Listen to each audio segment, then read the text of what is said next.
नमस्कार, आज म भर्चुअल बक्सबाट उबुन्टु इन्स्टलेसन कसरी गर्ने भन्ने सिकाउन गइरहेको छु।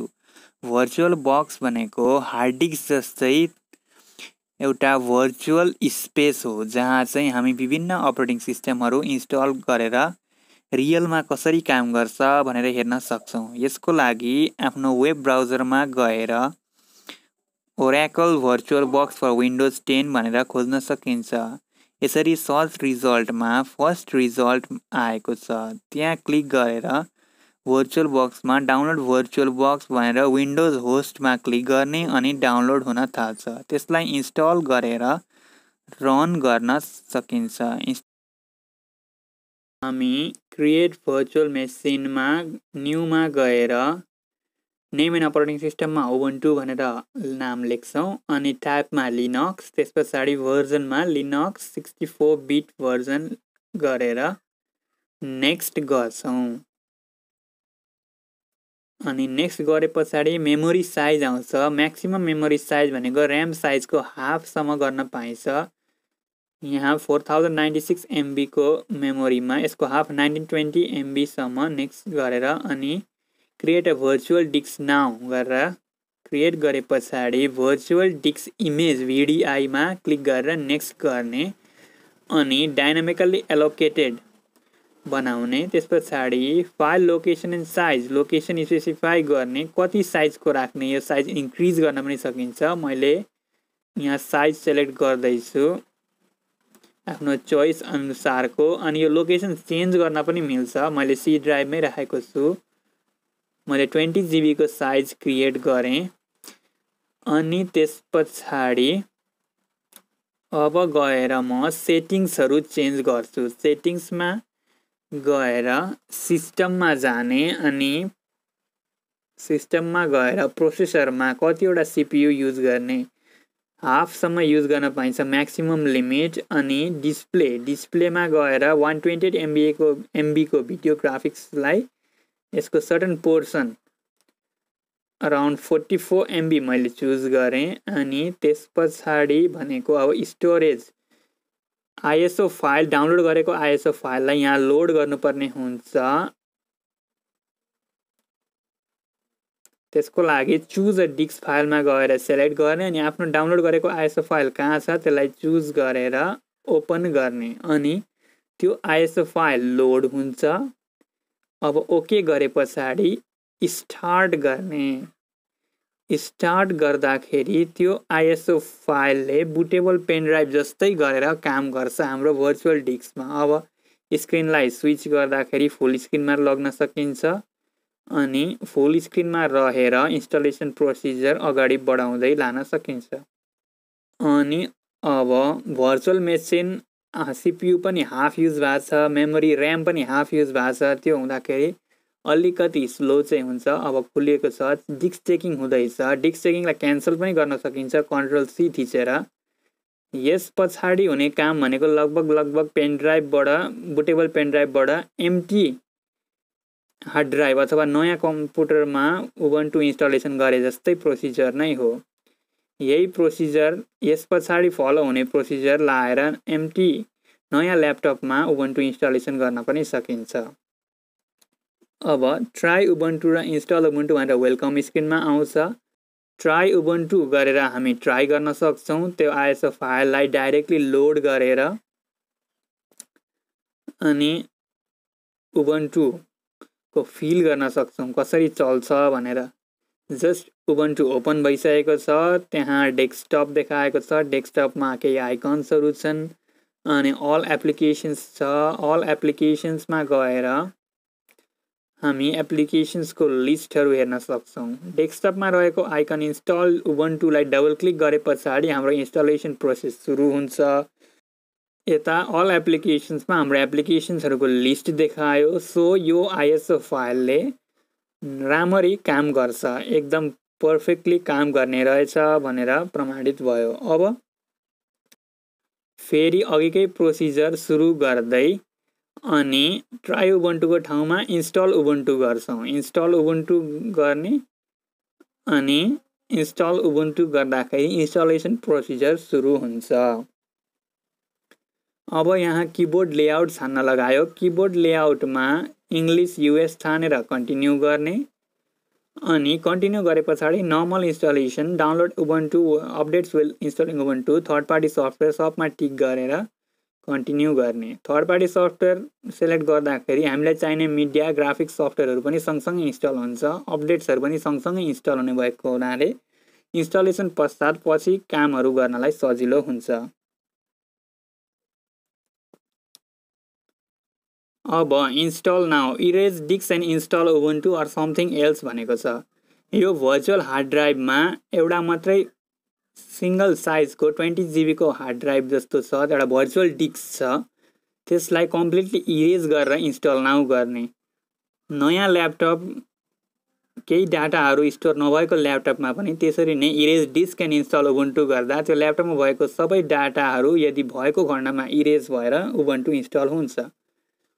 अथवा हामीसँग डुअल बुट छ अथवा हामीलाई केही पार्टिसनहरू बनाउन मन छ भने चाहिँ समथिङ एल्स गरेर गर्नुपर्ने हुन्छ, जुन म अर्को भिडियोमा बताउने छु।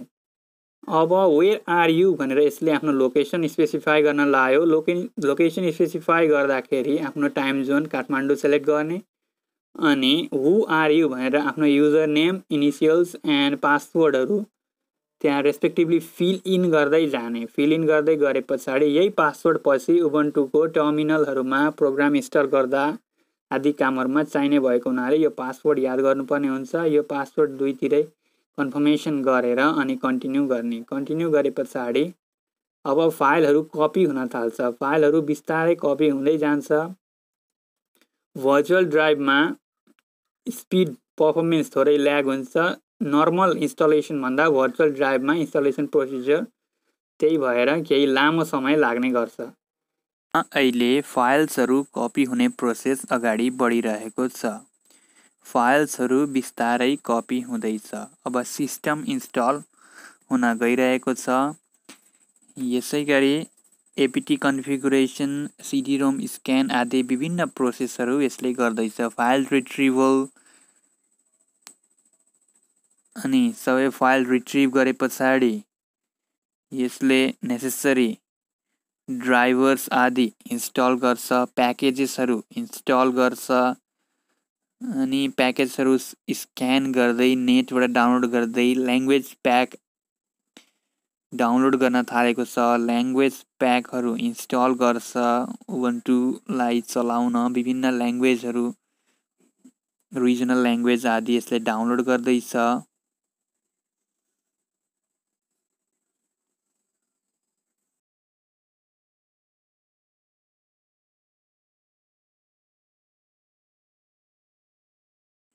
त्यसै गरी अब लिब्रा अफिस राइटर इन्स्टल गर्ने, अनप्याक गर्ने काम हुँदैछ अनि पाइथन, लिब्रा अफिस प्याकेजेसहरू अनप्याक हुँदै इन्स्टल हुँदै गइरहेका छन्।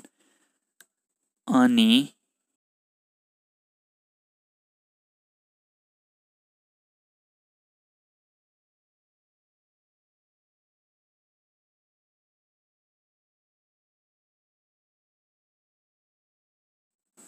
अब हार्डवेयर डिटेक्ट गर्दै हार्डवेयर कन्फिगुरेसन हुँदैछ।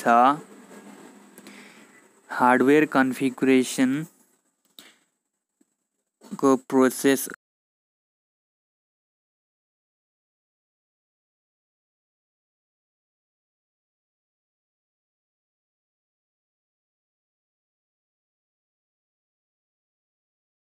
अब ग्रब इन्स्टल हुँदैछ। ग्रब भनेको उबुन्टुको बुट लोडर हो।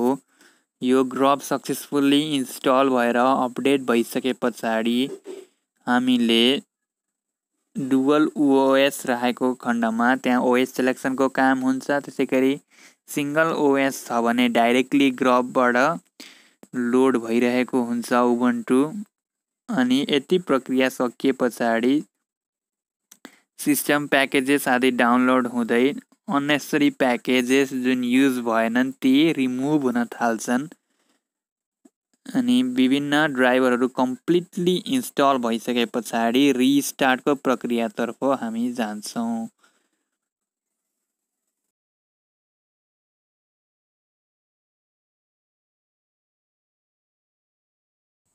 फाइनल्ली इन्स्टलेसन प्रोसेस कम्प्लिट भएको छ र रिस्टार्ट नाउ भनेर आएको छ। रिस्टार्ट नाउमा क्लिक गरे पछाडि remove your installation media and press enter भन्छ। त्यसलाई क्लोज गर्ने अनि त्यहाँ स्टोरेजमा गएर एम्प्टी छ कि छैन, अप्टिकल ड्राइभ एम्प्टी देखाएको छ, यदि छैन भने उता सेटिङ्समा गएर कन्फर्मेसन गर्ने अनि त्यति कन्फर्म भए पछाडि अघिको जस्तै गरेर स्टार्ट गर्ने। अब यो स्क्रिन साइजलाई स्विच गरेर लार्ज स्क्रिन साइजमा बनाए पछाडि हामी फुल स्क्रिनमा भर्चुअल बक्सबाट उबुन्टु रन गर्न सक्छौँ। अब उबुन्टु भर्चुअल बक्सबाट रन हुँदैछ।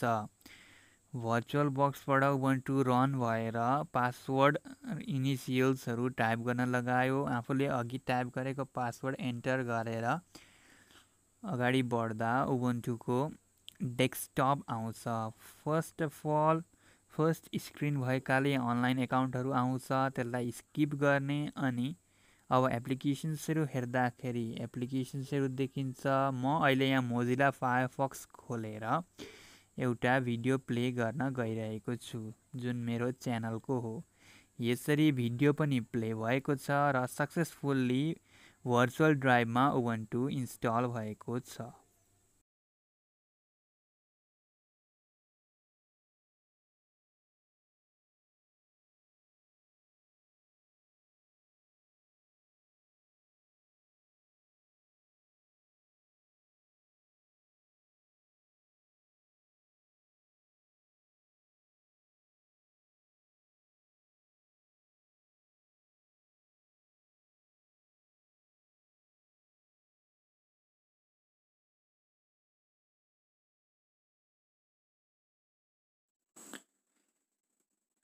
यसरी भिडियो पनि सक्सेसफुल्ली प्ले भयो, अर्थात् भर्चुअल बक्सबाट यसै गरी अरू एप्लिकेसन्स पनि हामी रन गर्न सक्छौँ। फोर्ट्रान आदि हालेर हामी नर्मल उबुन्टु हार्ड ड्राइभमा इन्स्टल गरे जसरी नै चलाउन सक्छौँ।